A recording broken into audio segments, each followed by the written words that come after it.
So our theme is post-structuralism and urbanization put together, and we actually discovered that we both did research into something very similar, looking into Vancouver's neighborhoods specifically, and that is overarchingly the production of socio-spatial identities. And we'll explain each of our case studies later. Just more specifically, first we want to introduce the theoretical frameworks we've used to approach the issues we've looked at.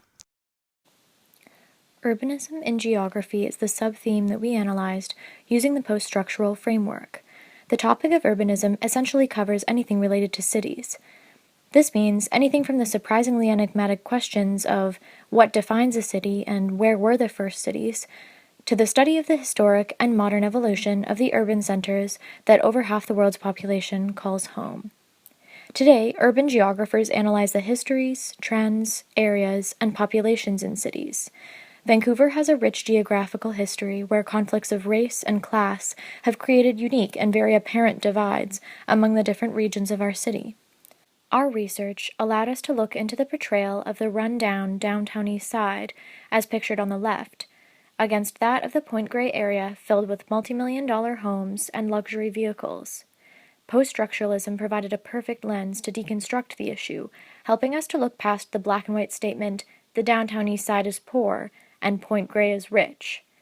We were able to uncover and understand the role that classism and the hegemonic framework play in the divide.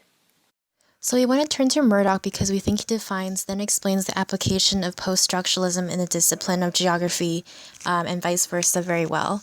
So we want to first define what structuralism is, and it's basically the method of analyzing phenomena, looking at structures created by sometimes, but not always, hegemonic institutions, and it's these structures that present and define the phenomena in terms of oppositions, contrasts, and hierarchical structures. Kind of like one thing is like this because of this reason, and because it's not like this. So there isn't a lot of dimension to analyze the phenomena through, and it mostly focuses on examining how the elemental components are combined to make one larger system or unit under which they all function in. Post-structuralism is a more critical approach of seeing phenomena as possessing multiple meanings and modes of identification that emerge from sets of textual, cultural, and social relations instead of just from one single origin as seen from structuralism.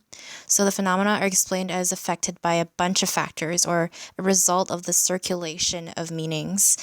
So there's more dimension here, and phenomena is kind of like a reflection of a complex web of relations.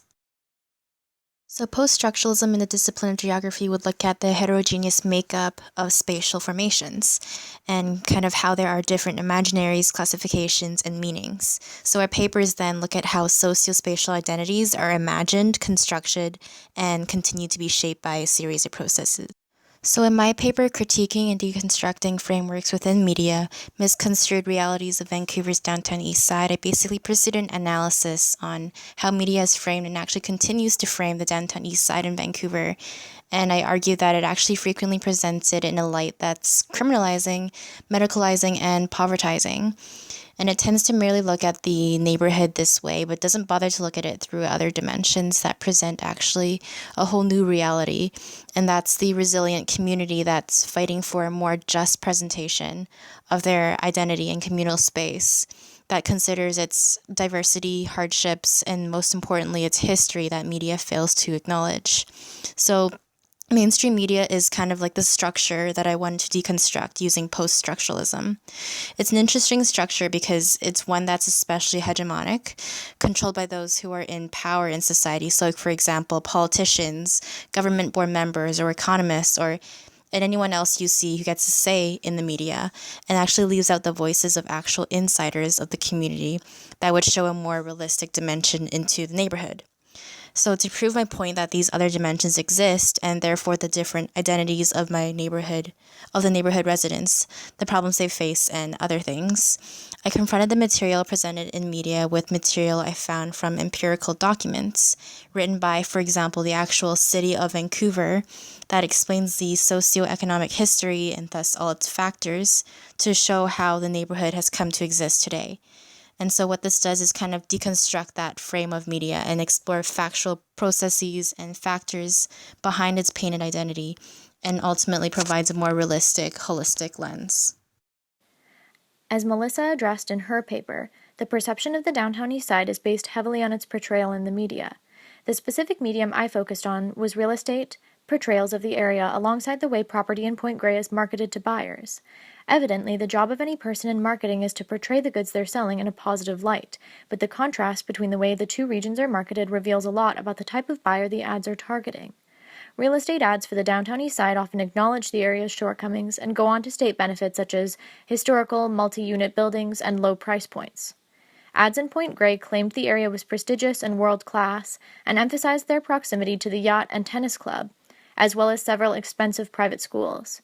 Though seemingly mundane, these examples demonstrate the reinforcement of classism in Vancouver, where the rich live in exclusive neighborhoods while the poor are relegated to an area that is, and always has been, poor.